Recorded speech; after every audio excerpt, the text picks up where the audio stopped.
Sally starts out as an innocent little girl with not a care or a worry in the world.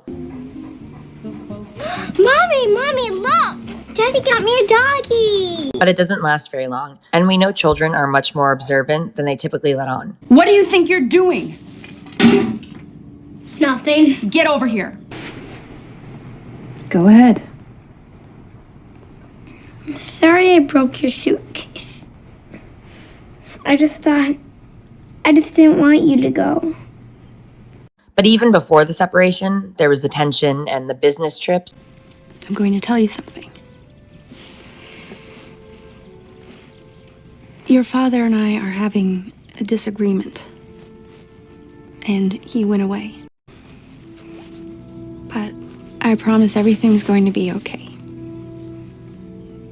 Okay. Kids can be quite resilient and accepting when you tell them the truth, like with Sally in this instance. But Sally also had hope that her dad was coming home, as he's come home every other time he's been away, and that's all she really has to go on. Sally was very close with her grandpa Gene, Betty's father, though we know Betty's father was no fan of Don.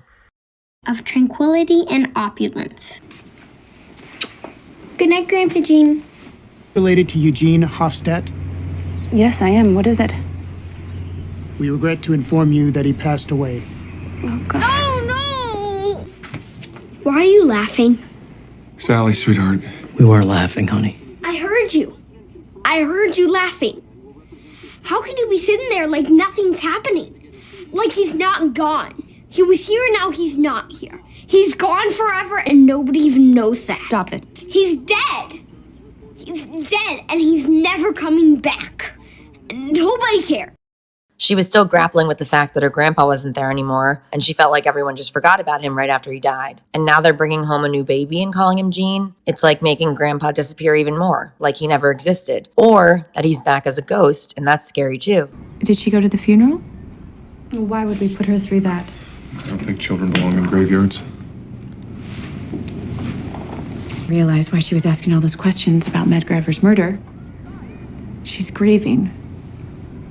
There is a very special pain to losing someone at that age.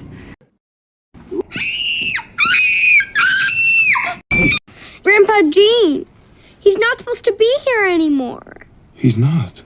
He's called Gene, he sleeps in his room, he looks just like him, and I bet when he starts talking, he's gonna sound just like him too. Hey, what are you doing? I think I see it. Isn't that better than TV? It is.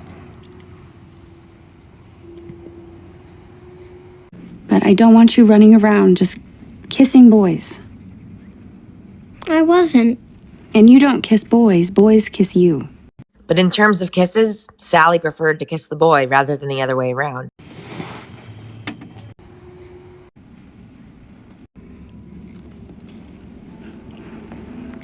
You're going to have a lot of first kisses.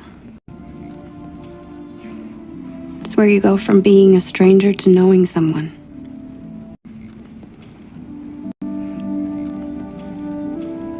Do you understand? I think so. Then why are you going? I'm not going. I'm just living elsewhere. That's going. You say things and you don't mean them, and you can't just do that. When Don really leaves, she calls him out and uses his own words. You said you'd always come home. Did you make him leave?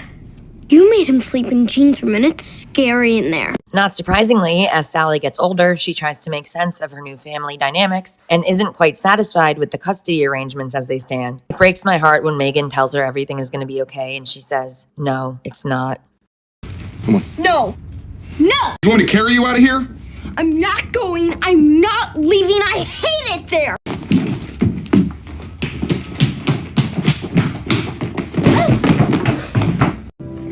It's gonna be all right. No, it's not. Jesus, what did you do? You look like a mongoloid. I just want it to look pretty. I told you your mom acts that way because she has stresses. Not because you're bad or that you did anything wrong. I know. Do you have any aces? No. Go fish. I mentioned earlier that children can be very resilient, and I think Sally's a great example here. Sally seems to be able to accept it. So now that you're back in school, we probably should be seeing a little less of each other. Just one day a week. Okay. Whereas her mother doesn't really understand. Oh, the psychiatrist says she should come less. Does that mean that she's cured? This whole idea of there being a cure instead of just the fact that having someone to talk to can help. It's not about necessarily reaching some end goal or some cure. Can you keep a secret? Do you think your friends are going to be jealous when they find out you're going to see the Beatles on Sunday at Shea Stadium? What? You heard me.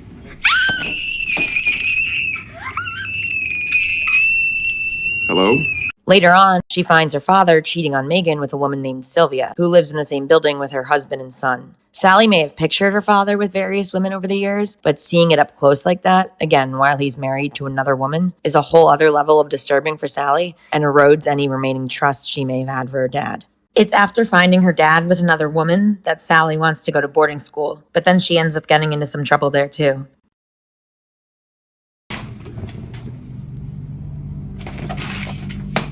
Sally. Do you know how hard it was for me to go to your apartment? I could have run into that woman. I could be in the elevator, she could get in, and I'll have to stand there, smiling, wanting to vomit while I smell her hairspray. You want one, don't you? Go ahead. I'd rather have you do it in front of me than behind my back.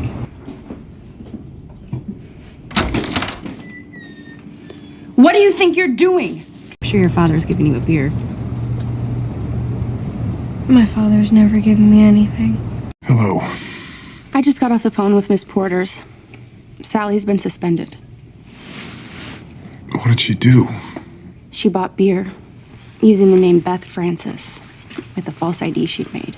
When Betty tells Don that Sally got suspended for buying beer under a different name with a fake ID she created, it takes me back to Don, who also took someone else's identity. I'm reporting. He joined the army. When Sally later learns that a longtime friend of hers is shipping out to Vietnam, she's very angry and disgusted with him for what she sees as his hypocrisy and lack of values. She also doesn't appreciate her mother flirting with this boy, who she made Sally stay away from because he was such a bad kid. I guess not.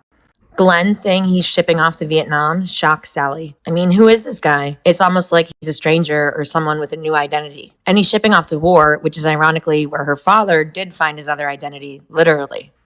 And now you have a penthouse. May I? Sure. Anyone pays attention to either of you, and they always do. And you just ooze everywhere. Sally is privileged in many ways, there's no doubt about it. But the older she gets, the more she realizes just how little she does know about her parents. Hello? Oh, you startled me. In season 6, while Sally is home alone at Don's apartment with her younger brothers, a strange lady walks in who claims to be Grandma Ida, who helped raise Don, and Sally really doesn't know if it's true. I was just looking for a serving plate. I was gonna make your daddy's favorite. I asked her everything I know, and she had an answer for everything. Then I realized I don't know anything about you. In the end, it's Sally who comforts and is there for both the kids and the adults, like Henry and Betty. Your mother is sick. She has lung cancer, and it's very advanced. I'm very sorry.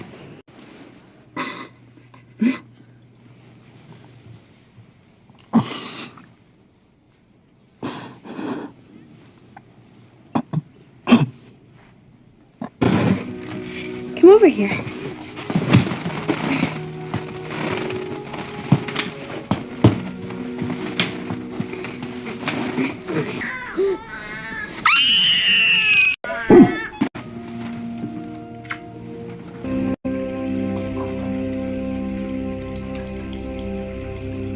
So if we compare Sally at the end of Mad Men to, say, Meadow Soprano at the end of The Sopranos, one thing they have in common is their expressed desire at one or more points throughout the show to get away from their parents and go on a completely separate path. But in the end, they're both back home, with a key distinction. Sally's back home because Henry, Betty's husband, came and got her and told her about her mother's terminal cancer. Meadow's back home because of her choice at the end of the day to live in that world that she's familiar with. But as for Meadow, she may remain in that cycle for who knows how long. Thanks for watching. I hope you enjoyed this video about Sally Draper. If you've watched Mad Men, what do you think of her?